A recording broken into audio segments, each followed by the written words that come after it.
makna tersirat di dalam surah Al-Fatihah? Beneran bang? Let's check it out. Kalian pernah berpikir nggak? Ternyata ada beberapa makna tersirat di dalam surah Al-Fatihah loh. Yang pertama, Al-Fatihah merupakan surat yang diturunkan di kota Mekah dan terdiri dari 7 ayat. Dan surat ini juga surat yang paling pertama diturunkan secara lengkap dibanding dengan surat-surat yang ada di dalam Al-Quran. Dan biasanya yang kita ketahui itu kan kayak surat Al-Alaq itu turunnya dari ayat 1 sampai 5. Terus surat Al-Baqarah itu pun juga satu ayat, dan turunnya pun tidak secara berlangsungan dengan semua ayat yang ada di surah Al-Baqarah. Lanjut yang kedua, Ummul Quran atau induk Al-Quran. Nah, alasan penamaannya Ummul Quran dikarenakan induk bagi semua isi yang ada di dalam Al-Quran dan juga menjadi rangkuman atau intisari kandungan Al-Quran karena ia wajib dibaca pada tiap-tiap sholat loh guys. Ya elah, gimana enggak bang? Dalam rukun sholat aja memakai surah Al-Fatihah. Sebagaimana dikatakan dalam sebuah hadis dari Rasulullah SAW, La salata liman lam yaqra' bifatihatil kitab.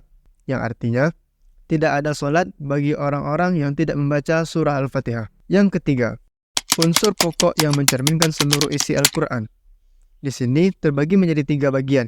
Yang pertama yaitu bagian keimanan, yang kedua hukum-hukum, dan yang ketiga kisah-kisah. Yang pertama kita masuk ke dalam bagian keimanan. Di dalam ayat yang kedua merupakan tentang beriman kepada Allah yang wajib kita jalankan loh guys. Apalagi sudah dinyatakan dengan tegas bahwa segala puji dan perkataan syukur atas sesuatu nikmat itu hanya bagi Allah.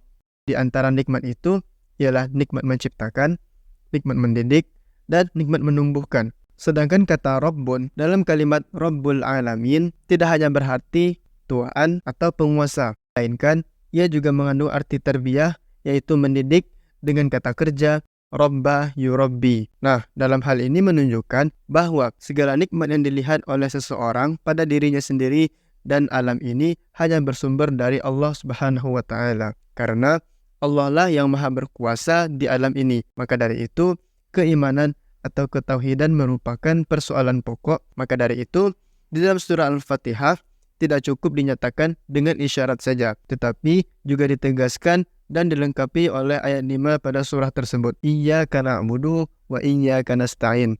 Yang mana artinya, hanya kepada Engkaulah kami menyembah dan hanya kepada Engkaulah kami memohon pertolongan. Bagian kedua yaitu hukum-hukum. Seseorang yang ingin menempuh jalan tersebut untuk memperoleh kebahagiaan dunia dan akhirat, yaitunya dengan cara menempuh atau mencari hidayah yang menjadi sebab mendapatkan keselamatan, kebahagiaan dunia akhirat, keyakinan kepada Allah, dan i'tibar atau pelajaran.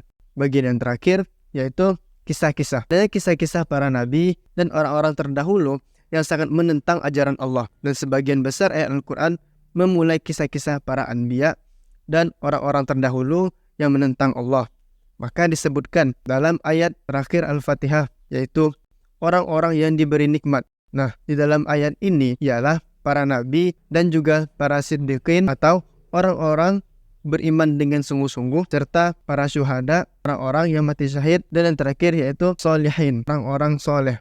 Adapun maksud dari orang-orang yang dimurkai dan orang-orang yang sesat, yaitunya golongan orang-orang yang menyimpang dari ajaran Islam.